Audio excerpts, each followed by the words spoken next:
Wait. I know what you're thinking. Yes, it's true. These two instruments are not the same. And while I realize we should only compare things that are identical, one reason I first purchased the Iridium was for its granular processing. That was Iridium number 1, by the way, and I have purchased 2 of them, and my history with all of that is well documented. So I've come here today to stand before you, my esteemed colleagues, with a confession. This is tough. I bought another one.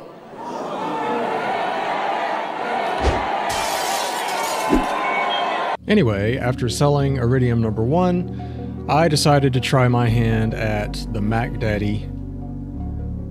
Do people still say that?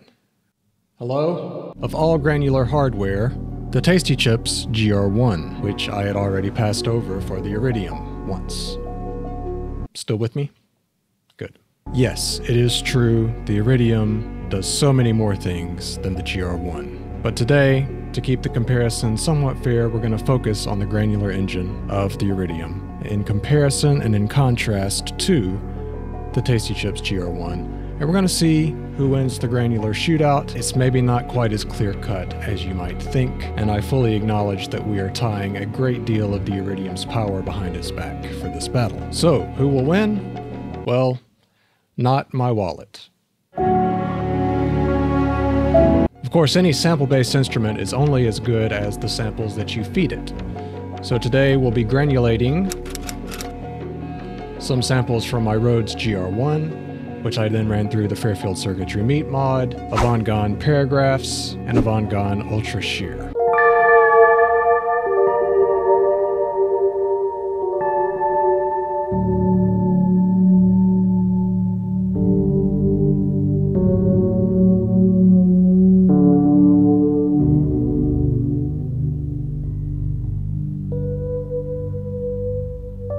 Why, yes, I do like wobbly sounds.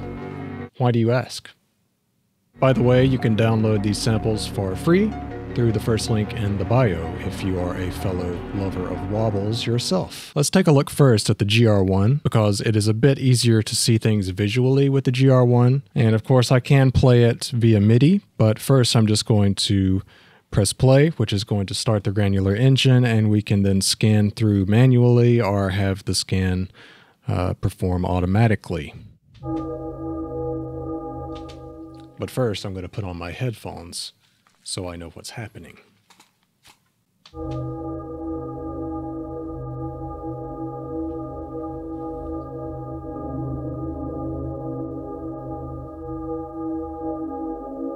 I really love the ability to scrub through with the slider on the GR-1. It's a bit easier to just find all these sweet spots than the Iridium, as we'll see momentarily.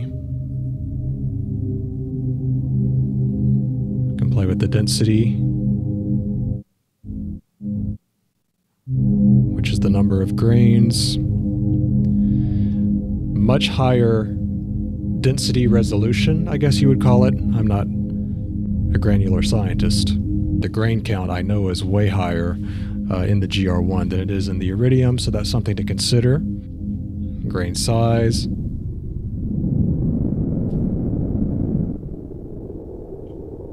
Of course, we can change the pitch.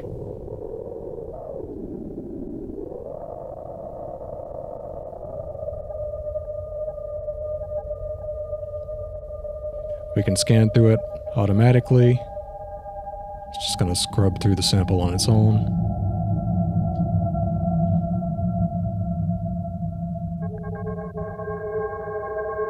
That's really nice.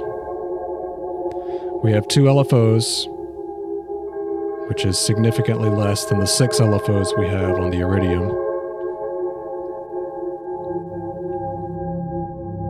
And we of course have several different wave shapes, including the ability to draw in our own wave shape with the slider. You also have 2 CV inputs, as opposed to, I believe, 4.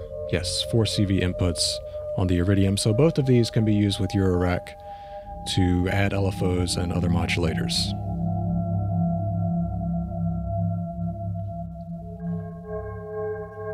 We can increase the spray One thing I really enjoy doing is just picking a stagnant spot and then increasing the spray so that it's picking grains from across the waveform.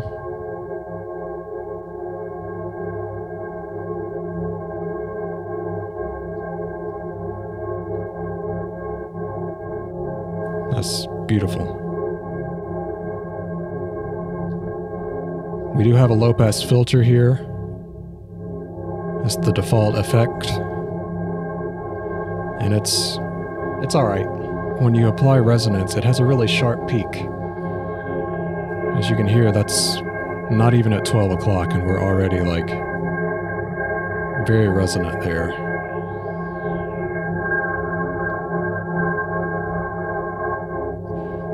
But the filter is really nothing to write home about, in my opinion. It's more just there to shave off some of the high frequencies if you want to do that. As far as being a characterful filter, not so much. We can press shift and go into patch, and we can find a number of different modes and parameters that we can change. We have an audition mode and a tape mode, which will just play through the samples in a more non-granular way, just basically sample playback. And this menu is not my favorite thing. For instance, if I go down here to the mod matrix, it's just a bit clunkier than dealing with the mod matrix and the Iridium.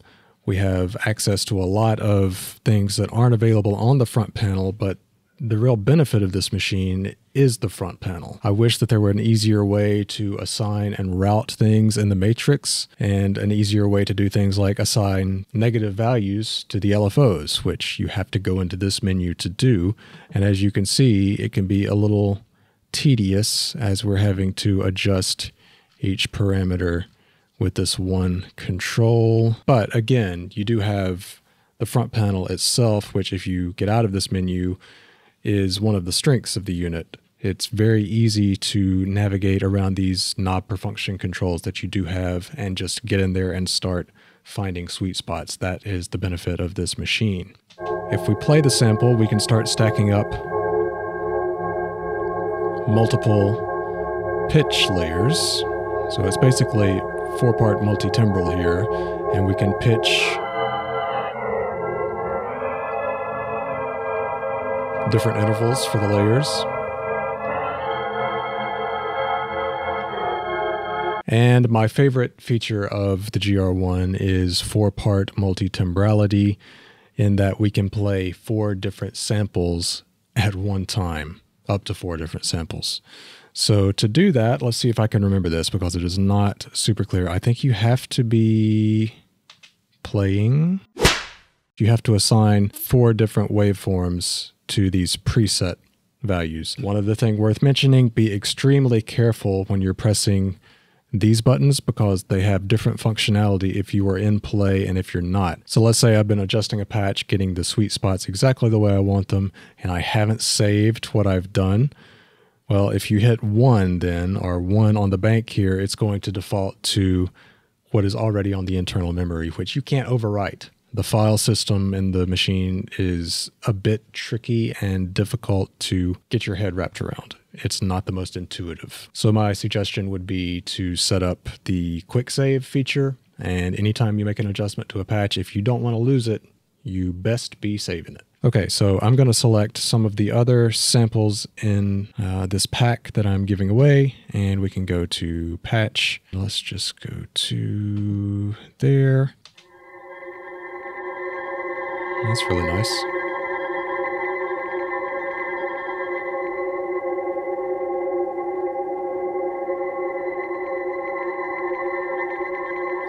Another thing to note, you do have considerably more control over the grain envelopes, which is different than the ADSR, which just controls if I was playing this in with a MIDI sequencer.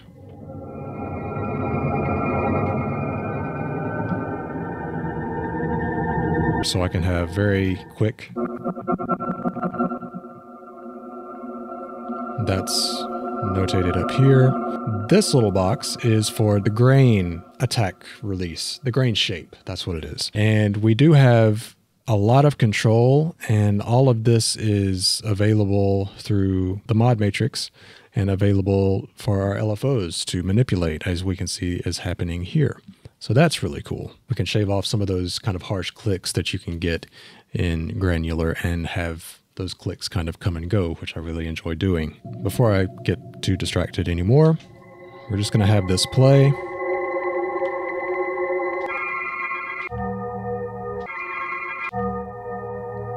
Maybe if I go to sample, there we go.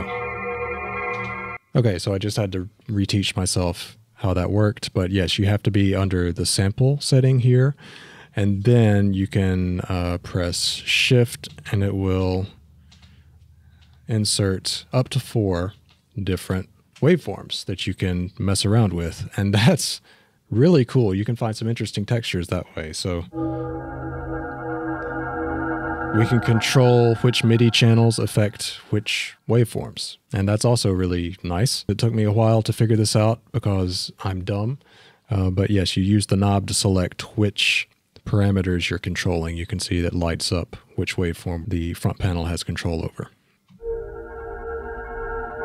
If I press play, and I actually have to go into the menu and set this up, but you can allow the 4 sliders of your ADSR to control the level of the different waves, and that has to be set up somewhere in the main menu.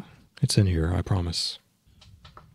Aha! ADSR slider mode. We can go to part volume. It's either part volume or voice volume. Let's find out.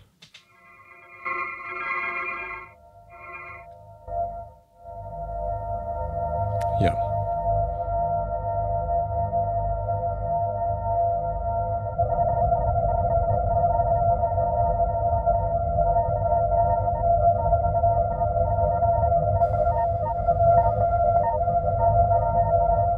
And I can bring in layer 2.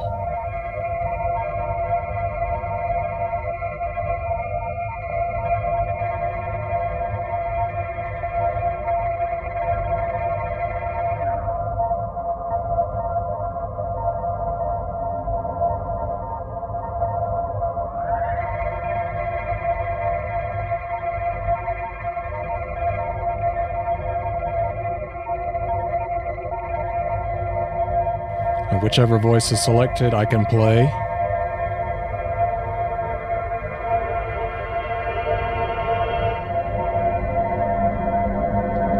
Okay, you see that little red bar right there? One thing to note, because the resolution and the number of grains is so incredibly high, if you really crank the density and crank up the release on the ADSR, so tons of voices are playing at once, you will spike the CPU on this. So it's one thing to keep in mind. You'll run into some CPU issues that you might not on the Iridium. So just in terms of pure granular sound and ease of use on the front panel, I think the GR-1 takes it. Okay, let's see what some of those same sounds would sound like with the Iridium. So now, Iridium is just going to play back the sample.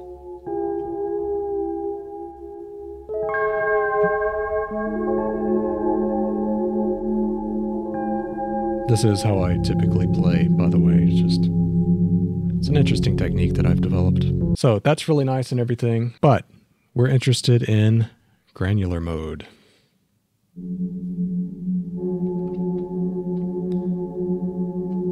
So now I have a very different visual representation that is not quite as aesthetically pleasing as the GR-1's of the grains. You'll notice we have control over the attack and decay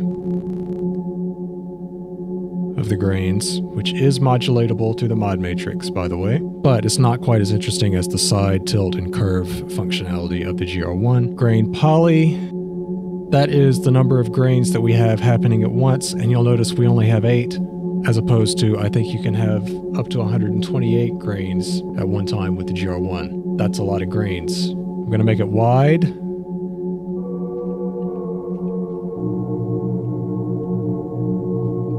I can also scrub through the sample. You see the waveform is still down here.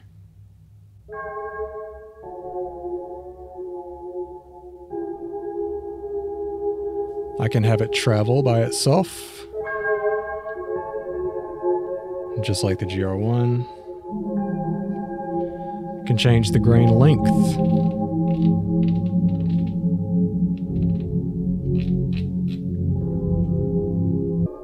Grain jitter, which does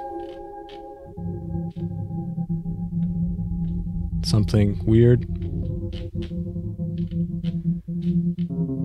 Makes the grains a little less predictable.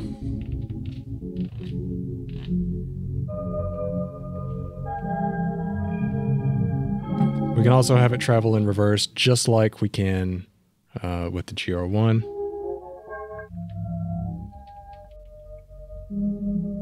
But if you just compare the raw sound of the two,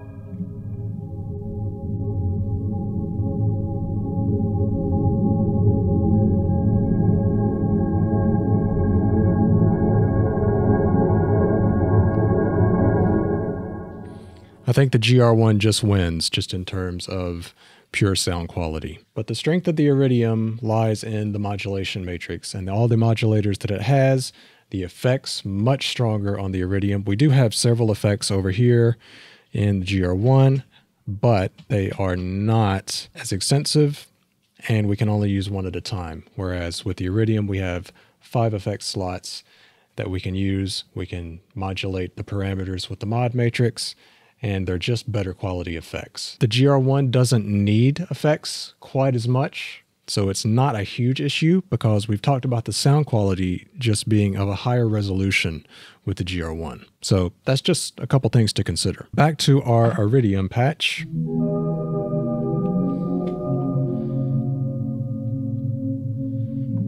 One thing with the Iridium that we can do is go to grain pitch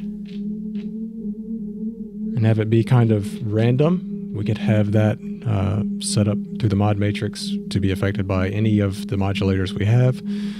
One of my favorite things to do is go to mapped pitch mode, and then we can set up some other pitches here, and you'll hear that when I dial up the pitch spread, now that we're in mapped mode,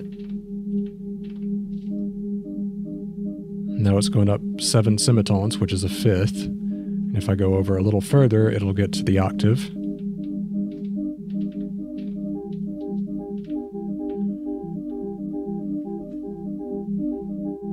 We can also go to mapped random, so it's less predictable. I think what's happening is it's kind of reordering these slots. I'm not 100% sure about that.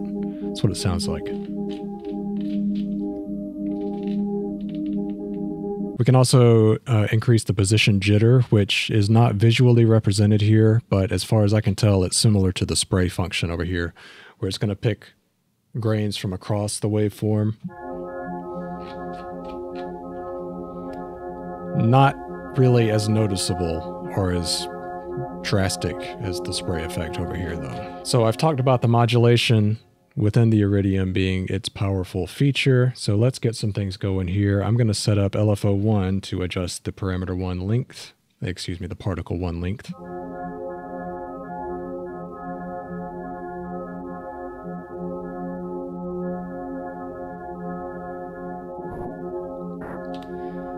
Go back over here and have LFO2 adjust the gate.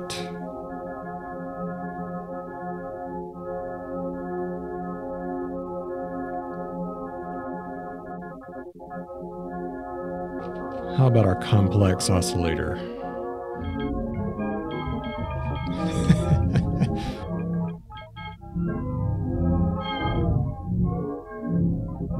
Yeah, so that's a bit crazy, isn't it?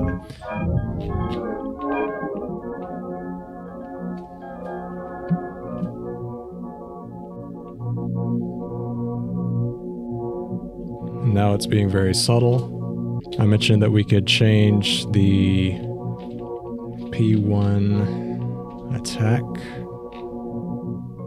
And let's have, let's say, LFO1.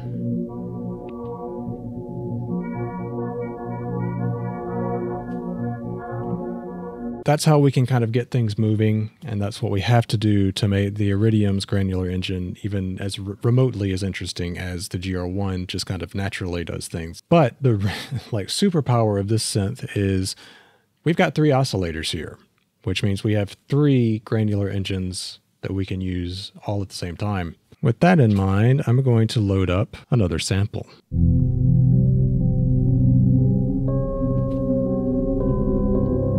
Granular mode.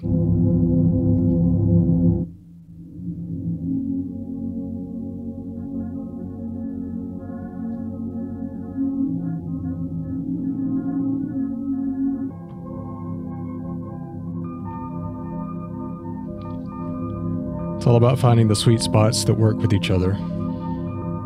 Take LFO, let's say LFO 1. Give it a little bit of amount and go oscillator 2 pitch.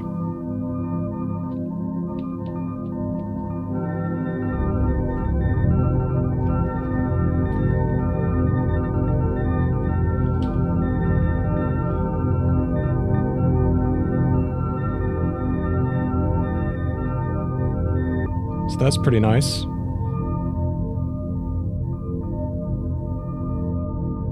I also have better filters, and 2 of them in the Iridium. I think what I would like is a bandpass filter, 12 dB bandpass.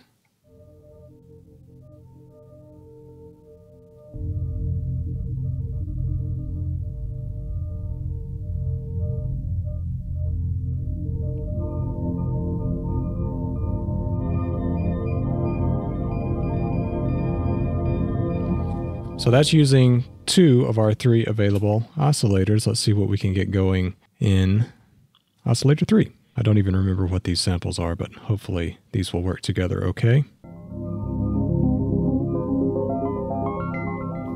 See, even just that, it's just an arpeggio. Not even in particle mode. And it's pretty nice.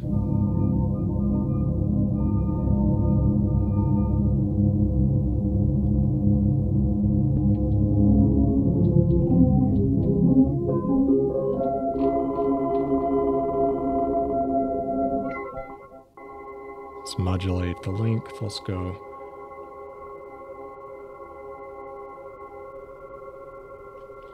LFO 4. Let's have that be sample and hold.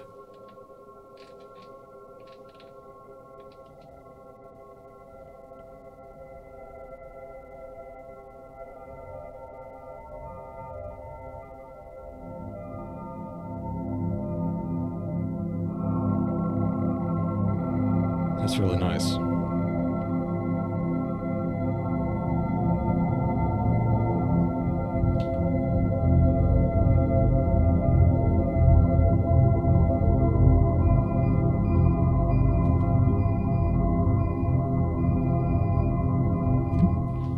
Now let's say I really like that tinkly oscillator 1, 2 octaves above sound, but I would kind of like to filter that down a little bit more. I could run only that oscillator through the filter. So go to routing, and oscillator 1 is going to go through 100% the filter. Oscillator 2 is just going to go through the digital former, which is a parallel kind of effect that we can use as a filter or as another effect. We can go parallel.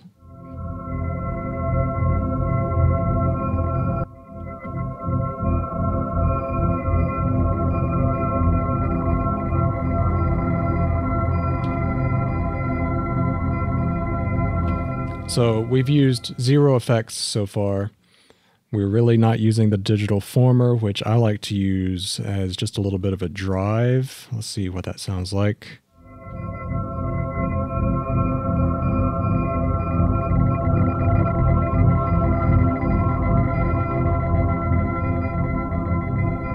We have different colors of the drive. Let's try pickup.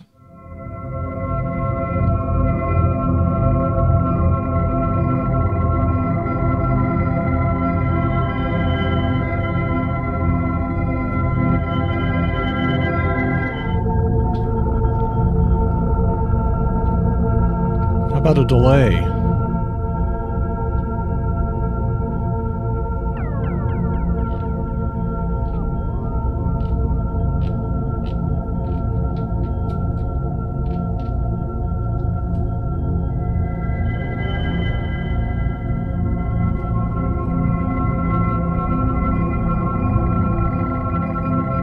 it can get really expansive and beyond just what you would think you could do when you just load something into the particle engine. We can take it way beyond that just by getting some things moving around. I've only used 8 mod slots. You have 40 of them. Another really massive difference, and it's something I ran into when I took the GR-1 to a church and ran a pipe organ through it.